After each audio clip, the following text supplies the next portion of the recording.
Всем привет, я Алекс Курч, это мой канал Crazy Train. И сегодня мы поговорим об очередном альбоме от лейбла Metal Race. И это группа Excruciation by Silence, группа из Москвы, в которой, кстати, играет на гитаре и поет замечательный музыкант Сергей Степаненко из группы Blood Pollution, которой мы еще вернемся в следующих выпусках, и обзор на альбом, который я уже делал ранее. Надо сказать, что здесь еще играл на барабанах на большинстве треков Андрей Ищенко. Это уже о многом говорит, о том, что вопросов к барабанным партиям быть не может. В буклете об этом гостевом участии такого музыканта ничего не говорится, но все-таки на метал-архивах это можно раскопать. Так, посмотрим на эти веселые картинки. Вот эта фронтальная обложка. Здесь мы видим такое художество в духе творчества школьника-металлиста, который вот уже совсем заскучал на уроке физики, когда особенно скучная тема пошла, и он последнюю страничку своей тетради этим зарисовывает. Внутри тексты и куча фотографий самих парней из этой группы. Вот здесь на развороте особенно хорошо видно. Как будто бы на нас смотрят лица из какой-нибудь немецкой команды трэшевой времен 87 года, вполне вписываются. Смотрим также задник. На заднике мы видим, что это совместный релиз с очень уважаемым итальянским лейблом Punishment 18. Пародийная атмосфера вот этой замечательной обложки, она относится в основном только к лирической наполняющей этого альбома, которая повествует о смерти фальшивого металла и позерах, а также по распространению металлического безумия по галактикам. Альбом называется Metal Madness, и сразу скажу, что слово metal или металл прозвучит в этом видео раз 300, наверное. Хотя бы потому, что почти все песни имеют в своем названии слово metal.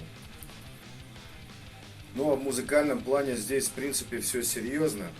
Это высокоскоростной спид-трэш, и когда я только первый раз слушал этот альбом, то в первое впечатление у меня возникли о группе Helloween, их времен их дебютного альбома Walls of Jericho. Потом, когда я уже слушал второй там и далее, возникли кое-какие другие ассоциации, но этом чуть позже.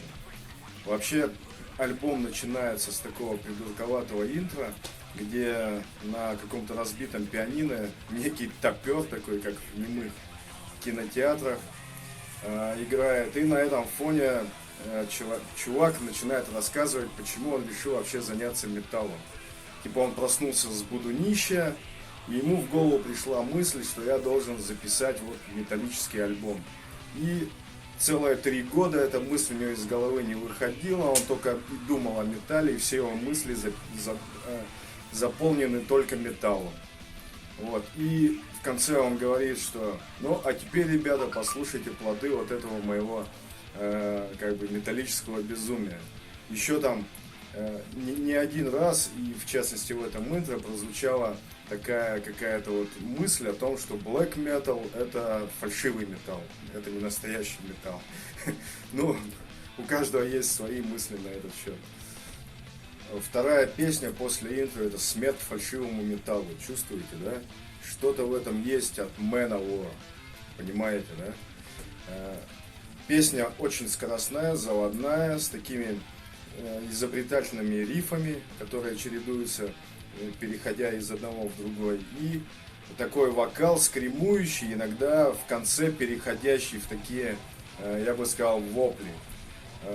Тоже в духе 80-х годов. И в конечной части песни такое замечательное соло с какими-то неоклассическими элементами. Я потом позже скажу, откуда это все мне, что мне это все напомнило. Следующая вещь называется «Металлическое безумие в далеком космосе». Ну, это песня о том, как парни отправляются в космическое путешествие, чтобы нести металлическое безумие в другие расы и в другие внеземные цивилизации. В музыкальном плане мне показалось, что здесь рифы имеют такой некоторую изломанность размера, что придает им такой какой-то оттенок прогрессивности.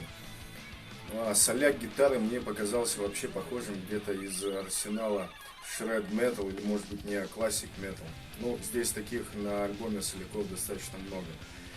И вот вроде бы никаких таких намеков в музыкальном плане на группу Европа, шведскую, с их знаменитой песней «Последний обратный отсчет» нету, но я никак не мог избавиться вот от этой странной ассоциации. Следующая вещь — это Heavy Metal Army, армия Heavy Metal. Она отличается от всех остальных тем, что здесь приглашенный вокалист, который поет более чистым вокалом, тогда как в остальных песнях более скримующий такой вокал. И вот эта песня мне конкретно уже напомнила старинный Хэллоуин. Здесь в этой песне есть такой интересный мелодичный риф, который начинается на 14 секунде песни, и он в течение вообще всей песни несколько раз повторяется. А обычно он длится у них там по 2 круга, по-моему, перед каждым куплетом. Он показался мне, этот риф, несколько таким вторичным, или я бы сказал, каким-то слишком очевидным, но его спасает то, что в конце каждого круга опять-таки есть такой небольшой, совсем коротенький, неоклассический пассажик. Так что даже вот этот какой-то не совсем мне понятный элемент оказался все равно в конце концов интересным. Следующая за ней композиция называется Metal Mania. И вот здесь я наконец-то понял, что же мне вообще вся эта история напоминает. Да блин, Коронер, швейцарский Коронер. И такими вот быстрыми скоростными пассажами и какими-то неклассическими прогрессивными штучками. И в том числе местами и вокалом тоже. Следующая вещь называется «Металлическая секта». И, как мне показалось, вот именно в этой песне вот эти вот шредовые неоклассические элементы достигли своего апогея. И на этом, мне кажется, вот основная часть альбома, основной материал заканчивается, и начинается окончательная часть альбома, состоящая из 2 треков. Одна из них на фоне остальных кажется практически балладой. Называется она «Когда приходит ночь». Именно с этой песни дальше уже слово «металл» в названиях не присутствует. Ну и это понятно, потому что эта песня, во-первых, она более среднетемповая, здесь акустическая гитара, совершенно другие рифы, то есть она немножко уже выпадает из общей канвы альбома.